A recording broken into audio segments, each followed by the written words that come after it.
tout le monde, j'espère que vous allez bien. Aujourd'hui, je suis super content de vous retrouver pour mon setup minimaliste ultime. Allez, c'est parti.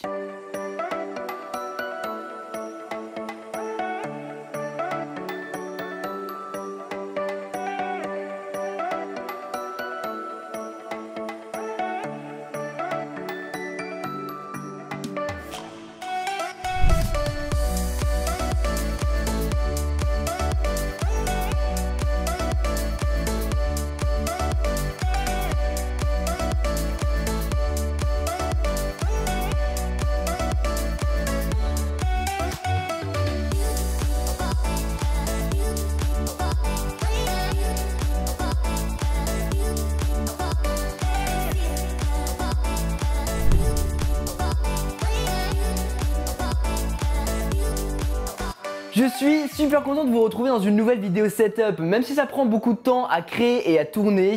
J'adore ça. La dernière fois, on parlait d'un setup mini PC et cette fois-ci, on va parler d'un setup minimaliste. Mon but avec celui-ci, c'est d'avoir un design très épuré avec le moins de choses possible pour aller à l'essentiel. Oui, les pops sont essentiels. La première chose qu'on voit quand on regarde ce setup, c'est le Samsung Space Monitor de 32 pouces. C'est un écran qui a été dévoilé en janvier au CES, le plus grand salon high-tech au monde. C'est un écran que je voulais vraiment vous montrer, mais j'ai pas pu vous le trouver, et même les équipes de Samsung ne savaient pas où il était. Du coup, histoire de me venger, le voilà sous vos yeux. C'est donc un superbe écran 4K Ultra HD, un écran mat en plus de ça, mais malgré qu'il soit plutôt joli, je dois dire, presque bord à bord et extrêmement fin, c'est un écran qui peut se visser sur votre bureau. Fini les pins moniteurs qui prennent la moitié de celui-ci, là vous avez juste à visser le Space Monitor sur celui-ci, ça prend très peu de place si ce n'est aucune pour garder un maximum de place pour avoir cet aspect minimaliste. Mais ce n'est pas tout, vous allez aussi avoir un seul câble qui relie à la fois l'alimentation et la HDMI,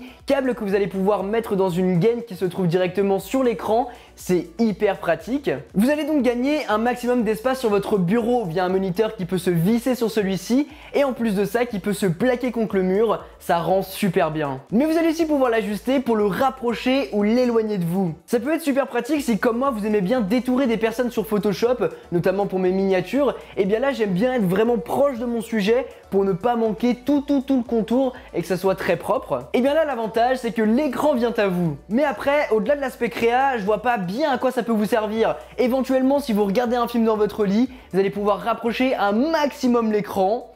Mais sinon je sais pas bien. Connecté à ce Samsung Space Monitor, vous l'avez aperçu, c'est le Shadow Ghost. Pour ceux qui ne savent pas ce que c'est un boîtier tout petit, extrêmement silencieux, qui est connecté à internet, vous permettant via un abonnement d'accéder à un PC dans le cloud. Pour le faire fonctionner, il faut un certain débit par contre. Si vous en avez pas assez, vous pourrez même pas streamer. Si vous en avez très peu, et ben ça va beaucoup ramer. Donc voilà, il faut le savoir quand même avant, vérifier votre connexion.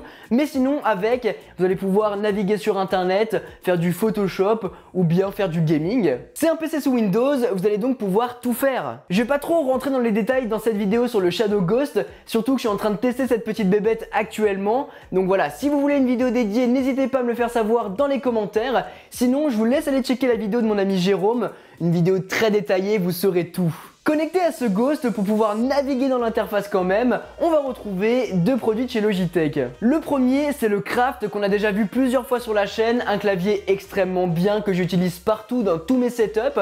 C'est un clavier qu'on va pouvoir même personnaliser via la petite couronne en la tournant et dépendamment du logiciel sur lequel vous êtes, vous allez faire des actions différentes. Et on va avoir aussi la MX Verticale, une souris qui, comme son nom l'indique, s'utilise à la verticale et elle est juste super agréable. Après plusieurs mois d'utilisation, je m'y suis vraiment fait, j'ai pas trop changé d'avis dessus. En plus d'avoir une bonne prise en main, d'avoir des boutons configurables, je peux vraiment vous la recommander.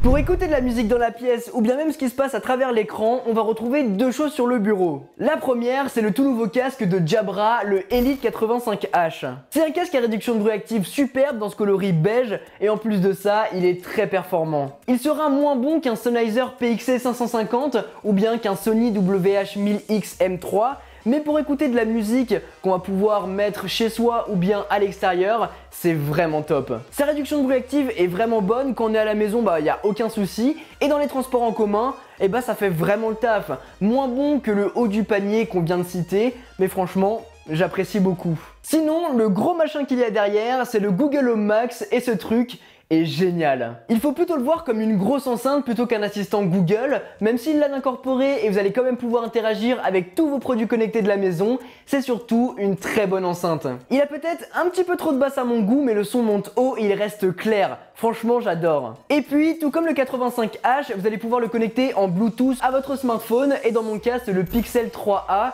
que j'utilise depuis ces derniers jours. Pour résumer, c'est vraiment un superbe form factor, un téléphone qui tient bien en main, avec un design un petit peu old school avec ses deux grosses bandes noires. Quand on compare ça avec un OnePlus 7 Pro par exemple, c'est le jour et la nuit, mais sinon on a un téléphone avec une bonne expérience, c'est fluide, c'est rapide et il a des photos, c'est un petit peu moins bon que sur le Pixel 3 XL, mais pour 400 €, c'est hallucinant. Pareil, si vous voulez une vidéo dessus, n'hésitez pas à me le dire en commentaire. Et finalement, côté décoration, parce que je sais que vous allez beaucoup me le demander, on va retrouver un plateau blanc de chez Ikea, tout ce qui est de plus simple, avec en dessous deux meubles de rangement de chez Ikea aussi. À l'intérieur, on va retrouver un petit peu de lecture, les Spectacles 2 de Snapchat, et en dessous, on va retrouver un casque personnalisé à mon effigie. Et pour la petite anecdote, j'étais invité au lancement des trottinettes électriques de Usain Bolt, petite photo d'ailleurs, et c'est à cet événement là que j'ai pu faire personnaliser mon casque, qui est plutôt stylé je dois dire. Quitte à porter un casque, autant qu'il soit stylé, non? Et de l'autre côté, on va retrouver un petit DIY fait par mes soins avec une ancienne machine à bonbons que j'ai récupérée.